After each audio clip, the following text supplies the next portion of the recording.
This podcast is brought to you by San Diego County Toyota Dealers. We've got what it takes. The latest Mexican food. Fix Auto. And Corky's Pest Control. Welcome to another San Diego Prep Insider Basketball podcast. Tommy, Christian, and Aaron. Switch with the order a little bit. Kind of moved around in the room. Oh, hands in. And back together. Okay, all right, that was weird. We have our usual. And it feels so good. I'm reunited with my white boy Chris. Hey, what's up, man? Yeah, we'll be dropping a mixtape later this week. Oh, it's gonna be hard, man. Ebony and Ivory back together. You guys better watch out. And yeah, we'll be wearing Lululemon pants as well.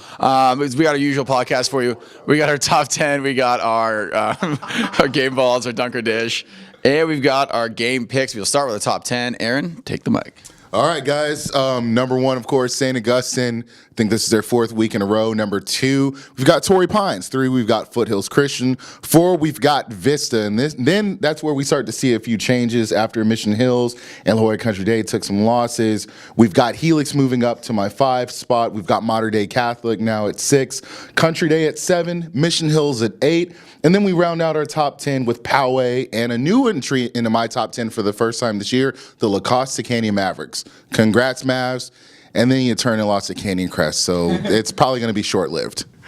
Oh, boy, this is going to be real boring because our lists are almost exactly the same. We got from 10, LCC. Again, short-lived. They'll be probably not in there next week, but congratulations on being in there this one. Number 9, Poway. 8, Mission Hills. 7, La Jolla Country Day. 6, Mater Dei Catholic. 5, Vista. 4, Helix. 3, Foothills Christian. 2, Torrey Pines. And number 1 is Saints. So for the first time or second time, we've had the same. This is the second time we've had all 10 teams, just in slightly different orders. So there you go. We're being very boring this week. Let's see. For someone who's not boring is Sarah. Sarah, take it away. Thank you, guys. Things are really getting interesting on the ladies' side of things because the regular season is wrapping up, yet there's still several league titles that are up for grabs, so that should make for some really exciting and interesting games that I'm going to be telling you about. But first, let's start off with this week's top 10 as we usually do. Number 10, West Hills. 9, we have Mount Miguel. They are making an appearance in the top 10 because they beat out the number 10 team, West Hills, fresh off of a victory against them. 8, Rancho Bernardo. Now, they have a big finale game against the team that sits a spot ahead of them, which is Poway at the number 7 spot. So Poway, Rancho Bernardo should be a great game. 6, we have La Costa Canyon. Now, what's interesting about them is Torrey Pines is the only team that stands in their way of an undefeated league title. 5, we have Scripps Ranch. Now, they beat Serra, and they snapped Serra's 12-game winning streak in half. Big win for them, but it was a little bit of a revenge because Serra had beaten them earlier in the season.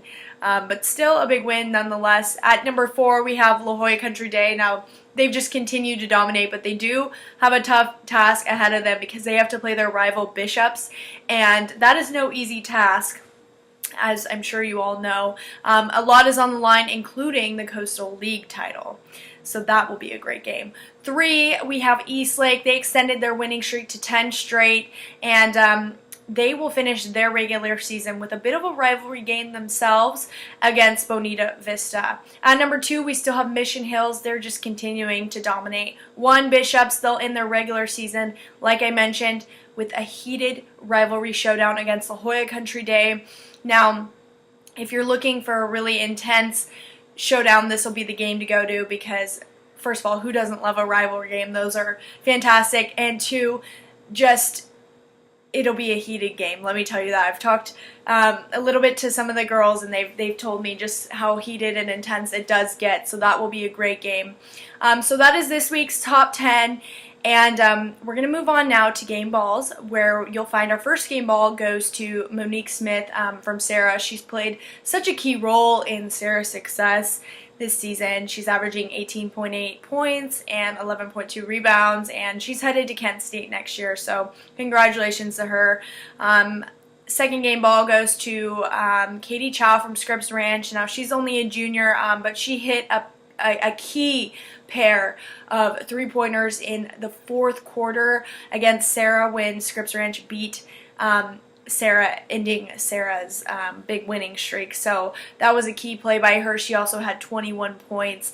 So congratulations, Katie. Congratulations, Monica. You get the game balls this week. That does it for Ladies Hoops Top 10 this week in game balls. Guys, back to you. All right, so those are the top 10 and the game balls for the girls. We got to do the game balls for the boys. Now, Christian, I will let you do the honors. Alrighty, first one's going to go to Brian Leonard from Eastlake. Big game in their win over Otay Ranch. That was a real close game. I think it was a 2-point game, something like that. So, clutch performance there from Eastlake. Down the stretch, big wins are always hard to come by. Help put up a little momentum going into playoffs. So, big win there for Leonard and Eastlake. Next, we'll go to Cody Cluet from San Marcos. Another close win. They beat Oceanside. Oceanside, kind of an intriguing team this year. They built up a lot of momentum. So, huge win for San Marcos, taking down Oceanside. San Marcos, we have not talked a lot about them this year. Kind of a quietly really good team in the North County. Yeah. And then I'll give my last one to Alex Dumas and Michael Singletary from Lincoln for a big game and them beating Cathedral Catholic. On seniors night. That was Cathedral Catholic senior night. Beat them on their home floor. Got to give the Hornets a lot of credit for that one. Well, you got to give a team always credit. If you can beat a McDonald's All-American, you've done something. It's a good accomplishment. So those are my game balls. Aaron? Okay. And for my game balls, I'm going to give a pair first to a pair of point guards who I think are two of the more underrated players in San Diego. Owen Ashares from Santa Fe Christian and DJ Wilson from Horizon. They had an excellent individual battle last night. Santa Fe Christian came out on top, 61-56, largely in part to Owen Ashares hitting 8 threes last night. He went 8 for 12 from 3. What a game. DJ Wilson, not too shabby himself. 20 points, 7 boards, 5 assists for the 6-foot guard. And I'm not... And can I say, just if you want to see more from both of them, they were both on earlier episodes of our show this season, so you can go on our newly revamped website and check out the interviews. Of course. You also got to give a shout-out to La Jolla Country Day. As a team, the Tories hit 18 threes in their win over Army-Navy. That is 4th on CIF's all-time list for most three-pointers made in a season. And since I've talked too long, I'm going to, pass on my last game ball, and we're going to keep it moving. All right, the Golden State Tories there with the last game ball there. Call them the Destiny Little team. Going on to our Dunk or Dish. It's our debate segment of the show. First one we got to talk about. Some schools are moving their senior day festivities to the end of the game rather than the beginning of the game. Aaron, I'll let you go first on this one. This is a good idea. Dish. Just dish. Let's, a little more specifics. The Grossmont Union High School District Board actually voted to have their boys basketball programs not have pregame senior night festivities. And the reason why was because their festivities were taking too long. Games were starting, 45 minutes late. Some people complained from opposing teams. I've heard that referees were a little, not really happy with having to stay a little later. And I don't buy any of it. This is, basketball often plays second fiddle to football at most schools. Football has homecoming. When I was in high school, basketball, we didn't have our dance. I know that's been rectified at some schools. They have MORP or whatever. But seniors night is it's an institution at a lot of schools. It really means a lot. I mean, these kids have grown up in these neighborhoods, gone to games where they've seen seniors, maybe their brothers or sisters, being celebrated before their game, and it gives them the energy to go out and do amazing things. I mean, so you're telling me that, if my senior night, I'm going to celebrate after I get beat down by 20 by a team, I'm not going to want to celebrate that way. So I'm dishing this as a good idea. I think the institution serves a purpose to give these guys their moment in the sun, and I don't think it's appropriate to take that away. I'm going to absolutely agree with you. I'm going to say dish it. Either do it before or don't do it at all. Don't do it at all. If you want to get rid of it as a practice, you can breed that into future generations and say, okay, look, you just, during the week leading up to your last game, you celebrate it with a pep rally or something like that. But the concept of before a game, celebrating the seniors, does a lot, like you said, to these kids who have made this their whole life. But it also, you look at every team in the county. We talk a lot about the top teams here on this podcast, but there are a lot of teams who are still fighting for that one day because, hey, it's senior day. Let's have a big game. Let's turn out. Let's get the crowd kind of riled up. It'll be our Super Bowl. It'll be our finals. It'll be our big game. So our playoffs. Yeah. So hold on to this tradition and do it right. I say dish. Quick show of hands. We're taking a poll right now. Who cried during their senior day? I didn't play basketball, so Or any sport. I'm a man, so no. Well, ouch. Our second Dunker Dish. Friday, great game. Carlsbad versus Torrey Pines. Overtime. It was amazing. That was the game of the year, Dunker Dish. I'll dunk it. I wasn't at the game, but I had a chance to see, clips of the crowd at Carlsbad. The strike thing that was really cool. It seemed like they had both rafters just completely packed, and even the Torrey Pines fans were just saying that crowd absolutely made the game. And you go into overtime, a team that really wasn't given much of a chance to beat Torrey Pines and Carlsbad. I mean, there have been some really good games this year. Obviously, one that comes to mind for me was the Point Loma versus Steel Canyon game over at the Sweetwater tournament, where it went double overtime. Yassine Garam hit the 75-footer to send it to the first overtime. Darren Spence hit a three-pointer from the baseline to send it to the second overtime. But the big difference in that game and this game is it was a neutral court game, so the crowd wasn't nearly as large and as raucous. So I say yes, game of the year. I'm gonna dish it. I think that you talk about the environment of the year and the experience of the year. You're talking about actual just literal game of the year. I'm gonna say Joseph Davis banking in a game winner from what was that, like 73 miles away. He was at Chick-fil-A down the street from the game, and he chucks one in to beat SFC. He was at Jersey Mike's down the street. It's so hard to say one being the best, but I'll give it to him because that one was the actual back and forth game of the year, not just the overall experience of the year. But huge shout out to the fan bases that have been stepping it up down the road. There's some people doing it right. There's some people doing it right. It's always a big deal when you have the teammates of the away team tweeting out, that was nuts. Like so congrats to everyone there. It's a lot easier to say that was nuts when you actually beat the team too. That's true. Going on to our game picks now. First game we're going to do a couple Thursday games. 3 Thursday games we got this time. We got Mission Hills at San Marcos. I will take Mission Hills. We haven't talked about San Marcos that much. We're going to get a chance to now. Aaron, what do you think? Okay. This surprisingly has become a really important game for Mission Hills. After dropping that one last week to El Camino, they really need this one to stay in that 6th position. And San Marcos is fighting to improve their position in the Division I playoffs. And, of course, it's a rivalry game. So this is a coin flip, really. I mean, what was at one point, probably going to be a comfortable win for Mission Hills has now become a total coin flip, but I'm still going to give it to the Grizzlies. But I think it's going to be a lot closer than people would automatically assume. Cody Clouette, Elijah Randall, again, I'm doing a poll of freshman of the year, and, Elijah Randall, a freshman at San Marcos, is one of those finalists, and he's had an excellent year. He's one of those underrated players who has made a difference in every game. But again, it all goes back to Warren Washington and Ed Finzi. They're a devastating duo, and I think that they're going to get this one done, and they're going to go on and get that 6th seed and play whoever finishes in that 3rd slot in the open division. So I'm going to give it to Mission Hills. I'm going to also take Mission Hills, and I'm going to kind of disagree with you a little bit on losing that confidence index and Mission Hills dropping a couple games, because I'll say this, sometimes a team is more dangerous after they go through some adversity, sure. And you measure their bounce back. So this is the bounce back measure. If Mission Hills can come out strong and win this one, I think we'll see, okay, they've learned from their losses, and then now they're on a mission now. Yeah. So I'll say that they're going to win this one. Exactly. So I'll say that Mission Hills is going to take this one. All right, our next game, it's Point Loma going to San Diego. I will take the Pointers. Aaron, agree or disagree? Pointers. San Diego, started out the year with a lot of wins. They went up to a couple of the smaller tournaments during the winter and feasted on some of the smaller teams.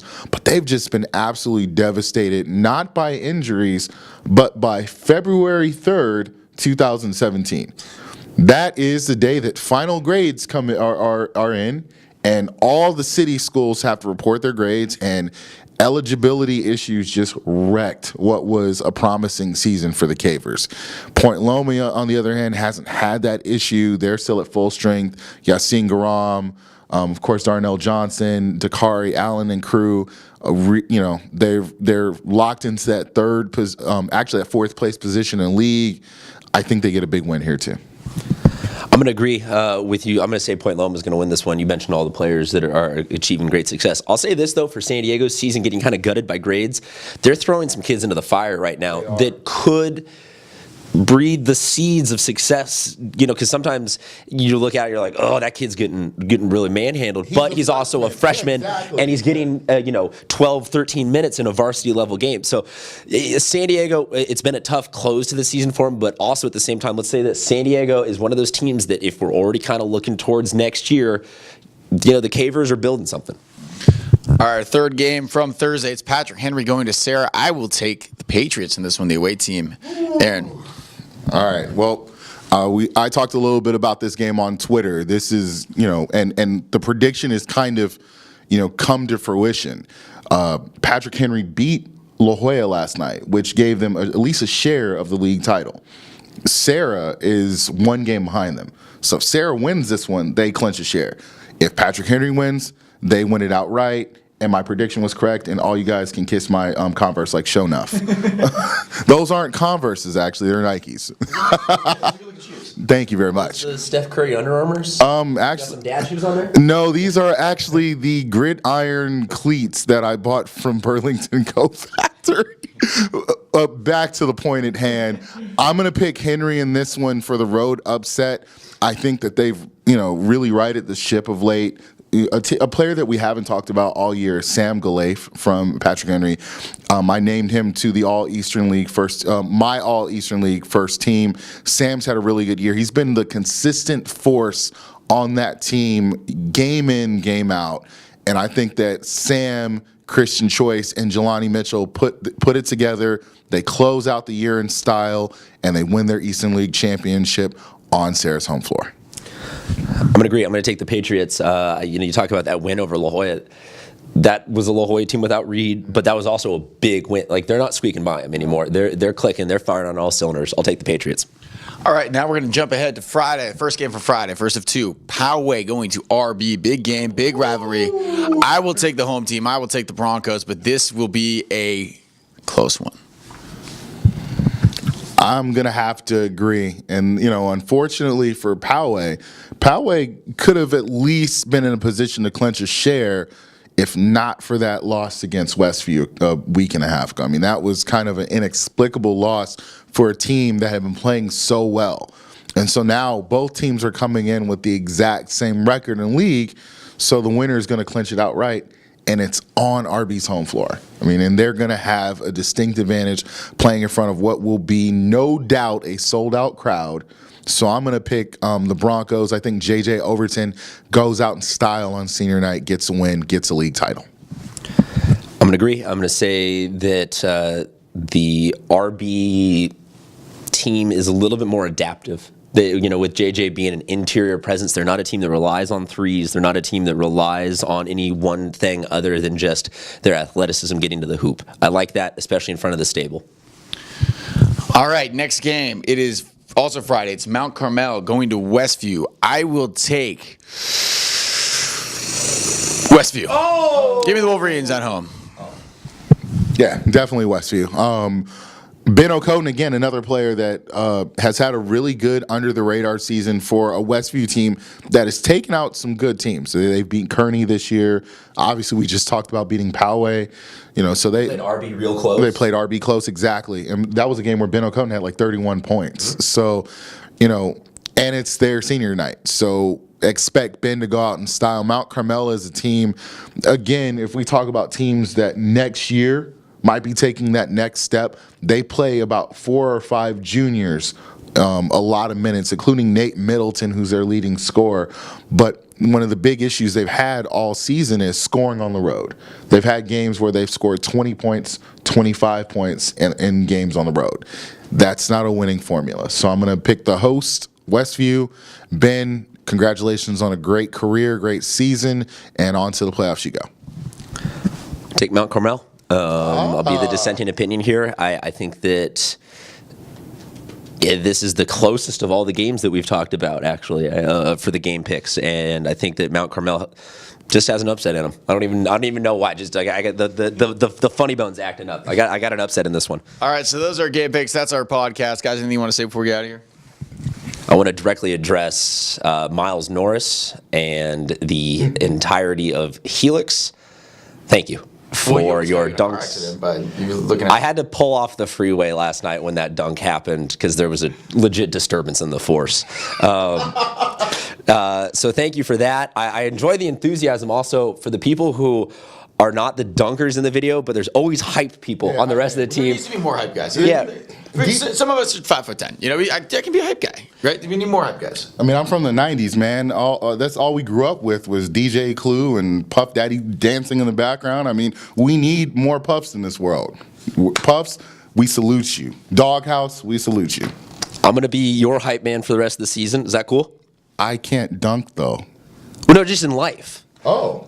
Like, I'm going to have my own yo, anger. make those eggs! Woo woo! I'm going to have my own anger translator. Hey, I like that. Okay, I'll be Luther. But yeah, shout out to everyone that submitted to our dunk competition. We're going to take submissions now through the end of the season. Last day of the regular season is when we're going to cut off the deadline, and then we'll be letting everybody know who made it into the final round of the competition, which we'll be hosting. Okay, that'll do it. Before I say anything else stupid, Aaron? Playoffs. Ooh, yeah. We're talking about playoffs. Get excited! Yes! All right, so... I'll do my translation. You better be real excited.